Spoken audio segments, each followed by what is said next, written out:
Hello, আজকে আমি বানাবো ঝিঙের ফুল বড়া।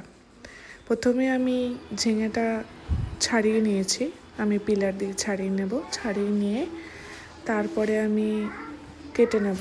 কাটাটা দেখাচ্ছি কীরকম হবে। কাটাটা ঠিক এই রকম হবে, যেটাকে আমরা ফুলের মতো বলছি, ফুল বড়া যার জন্য নাম দেওয়া হয়েছে। ঠিক এরকম পুরোটা কাট হবে না, অর্ধেক কাট হবে, 4টে ফালি হবে। এবার আমি দিয়ে দেবো হলুদ, তারপরে আমি অ্যাড করব লবণ স্বাদ মতো অবশ্যই। এবার এটাকে আমি মিশিয়ে নেব ভালো করে, যেন ভেতর অবধি পৌঁছায় লবণ আর হলুদটা।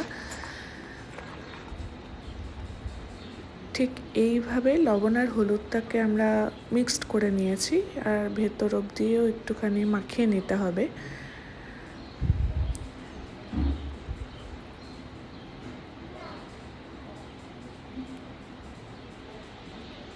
এবারে আমরা করব বেসন গুলে নিয়েছি, তার মধ্যে আমরা স্বাদ মতো লবণ আর হলুদ অ্যাড করলাম,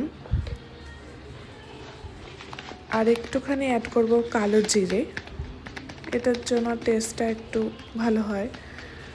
এরপরে আমরা এই সবকটা ইনগ্রিডিয়েন্টস ভালো করে মিক্সড করে নেব বেসনের সাথে।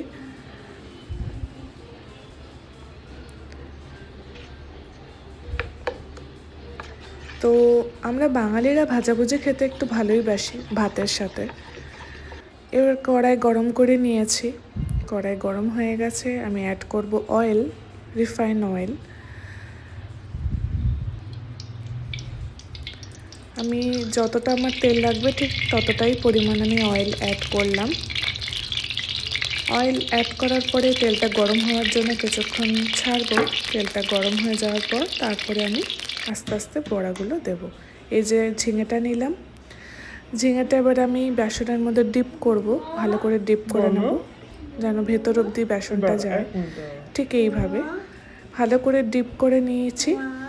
এবার আমি তেলের মধ্যে একটা একটা করে আস্তে আস্তে করে দেব।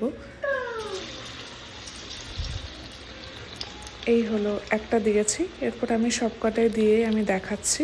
এই যে সবকটা আমি দিয়ে দিয়েছি, আস্তে আস্তে এটা হবে। খুবই লো ফ্লেমে আস্তে আস্তে ভাজতে হবে, কারণ ভেতরটাও সিদ্ধ হতে হবে। তো মিডিয়াম ফ্লেম ঠিকঠাক। এরপর আমি বড়াগুলো উল্টে নিয়েছি, আমি আবারও উল্টে নেব। এই দেখুন পেছন দিকটা ভালো করে ফ্রাই হয়ে গেছে। ঠিক এইভাবে একবার উল্টে পাল্টে নেব। এবার আমি সবটাই লো ফ্লেমেই করব।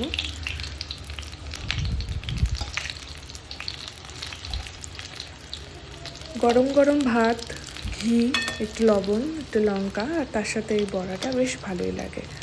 আপনারা ঘরে ট্রাই করবেন, আশা করি ভালো লাগবে। এই আমার বড়া ready. Please like and subscribe, and thank you so much everyone আমার চ্যানেলটা দেখার জন্য।